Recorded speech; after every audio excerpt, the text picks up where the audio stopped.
Quindi passerei ora alla dottoressa Feliciotti, quindi una realtà di nuovo diversa, una collezione che è quella di Intesa San Paolo, quindi privata, che però ha assolutamente in mente, diciamo, l'idea della condivisione, tanto che ci sono 3 sedi museali in cui questa collezione viene esposta, ma chiaramente è una collezione talmente vasta che non tutti i pezzi di questa collezione sono accessibili nelle sedi museali di Napoli, Vicenza e Milano, e quindi volevo sapere un po'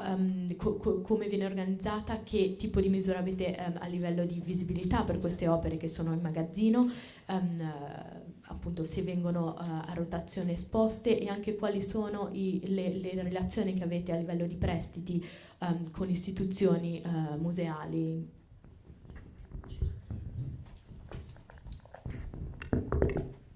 Buonasera.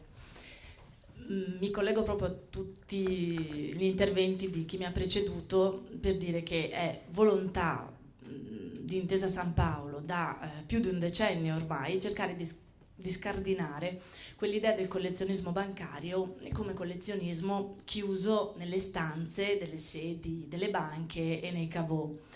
Da più di un decennio lavoro in Intesa San Paolo, mi occupo del patrimonio artistico della banca, che è costituito da oltre 20.000 pezzi, 10.000 dei quali sono considerati di particolare interesse, la maggior parte dei quali sono vincolati dal Ministero e quindi comportano tutte quelle difficoltà a livello di gestione e di prestito di cui si è accennato prima. Il grandissimo lavoro che è stato fatto sul patrimonio artistico è stato quello di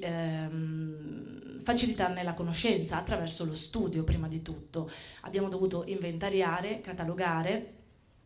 e quindi abbiamo iniziato con la pubblicazione di cataloghi cartacei, con la volontà di rendere disponibile al pubblico più possibile opere che non erano mai state né viste, ma molto spesso non erano neanche conosciute.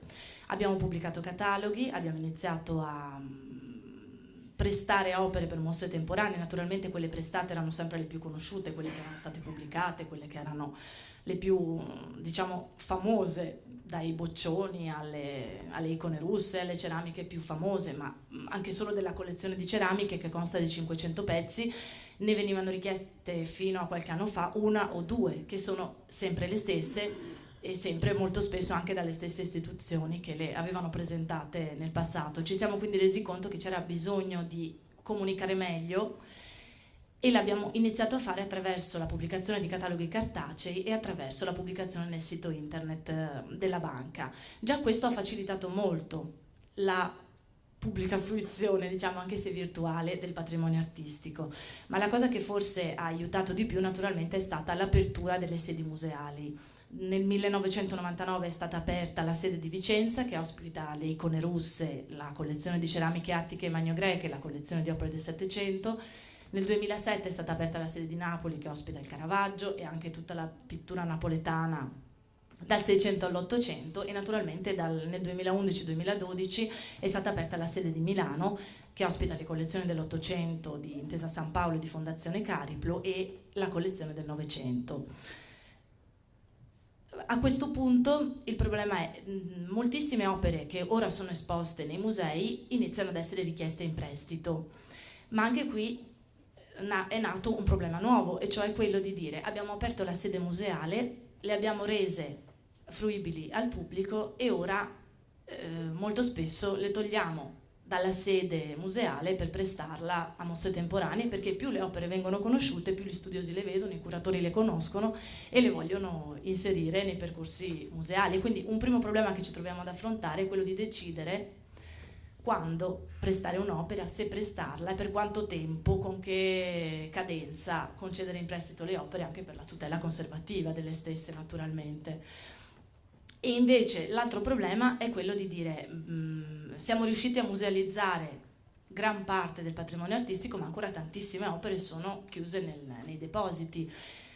Abbiamo iniziato ad esporre a rotazione sia le ceramiche attiche e magno-greche a Vicenza che le opere del Novecento a Milano, con delle monografie che comprendono 20-30 opere ciascuna e che vengono proposte ogni 3-4 mesi alle gallerie di Piazza Scala. Ma rimangono ancora tantissime opere che non sono proprio conosciute, adesso abbiamo pubblicato i cataloghi della collezione del Novecento, sono oltre 3.000 opere, e quindi già distribuendo questi cataloghi alle biblioteche, ai curatori, ai critici, ai galleristi, veramente al mondo della cultura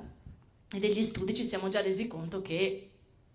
cominciano ad essere richieste in prestito anche opere che prima non erano conosciute. Però mi riallaccio alla piattaforma di Vastari, per noi sarebbe forse molto più utile pubblicare in Vastari le opere che non sono esposte, proprio per far conoscere un patrimonio artistico che rimane ancora nei caveau e per consentire alle opere che sono già esposte nelle gallerie di rimanere a disposizione del pubblico della galleria, perché un problema che si trova spesso nei musei in Italia e nel mondo è magari quando si va a visitare un museo per vedere determinate opere, non trovarle perché sono in mostre temporanee è sempre un po' adesso che sono musei pubblici, non sono più collezionismo privato, c'è anche un altro dovere nei confronti del visitatore.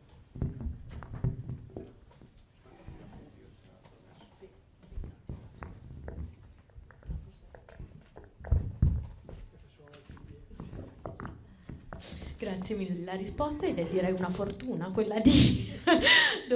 avere questo tipo di dovere nei confronti del pubblico, e assolutamente apprezzo il suo intervento riguardo alla volontà di comunque condividere anche opere meno note, opere che non sarebbero altrimenti accessibili in questo momento in nessun tipo di canale o archivio.